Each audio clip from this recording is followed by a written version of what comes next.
What if I told you that one of India's greatest poets never saw a single sunrise, never gazed upon Krishna's image, yet described the divine beauty of Lord Krishna more vividly than anyone with perfect vision ever could? Shockingly, this isn't fiction. This is the extraordinary true story of Surdas, a blind saint whose inner vision transcended the limitations of physical sight. But wait, it's getting more interesting. Imagine being born without sight in 15th century India. No modern medicine, no support systems, just darkness. This was the reality for Surdas. Born blind in 1478 in a small village near Mathura, the birthplace of Lord Krishna himself. From his earliest days, young Surdas faced cruel mockery and rejection. What use is a blind boy? People would whisper as he passed. His own family considered him a burden, useless in a world where physical labor determined one's worth. But mysteriously, even in his darkness, something stirred within him, an inexplicable connection to Krishna that would eventually transform not just his life, but Indian spirituality forever. As a young man, abandoned and alone, Surdas wandered the dusty roads between Mathura and Vrindavan. Legend tells us that one fateful night something unbelievably powerful happened. Krishna himself appeared to Surdas in a dream. "Why do you lament your blindness?" the divine voice asked. "Physical sight shows only the temporary world. Seek me with your heart's vision, and you will see what even those with eyes cannot perceive." Upon waking, Surdas felt a profound transformation.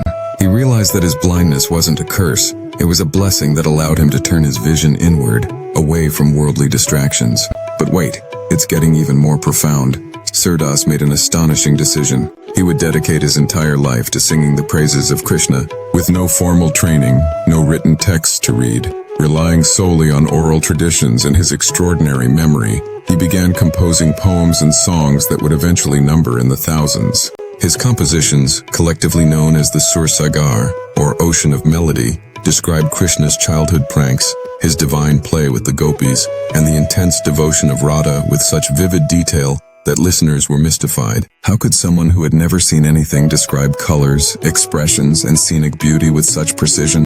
Shockingly, when Surdas sang of Krishna's mischievous smile, or the peacock feather in his crown, tears would stream down his face as if he was witnessing these scenes in real time. His blindness had become his greatest strength. While others were distracted by the visible world, Surdas saw Krishna with crystal clarity through his heart's unwavering devotion. The poet's fame spread throughout northern India. Even the Mughal Emperor Akbar, upon hearing Surdas sing, was moved to tears. The blind poet became one of the 8 pillars of the Bhakti movement, transforming how ordinary people connected with the divine. Interestingly, there's a powerful story about Surdas that has captivated devotees for centuries. It's said that Krishna, charmed by the poet's devotion, appeared before him and asked, "Sir, would you like me to restore your eyesight so you can see my form?" Surdas's response was astonishingly profound. He replied, "No, my lord.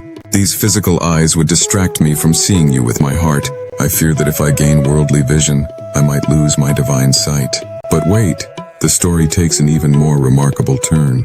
In some versions of the tale, Krishna was so moved by this pure devotion that he touched Surdas's eyes, granting him divine vision, not ordinary sight, but the ability to witness the eternal divine play of Vrindavan that exists beyond physical reality. This divine vision allowed Surdas to compose his magnum opus, verses describing Krishna's life with such intimate detail that it seemed impossible for someone who had never physically seen anything.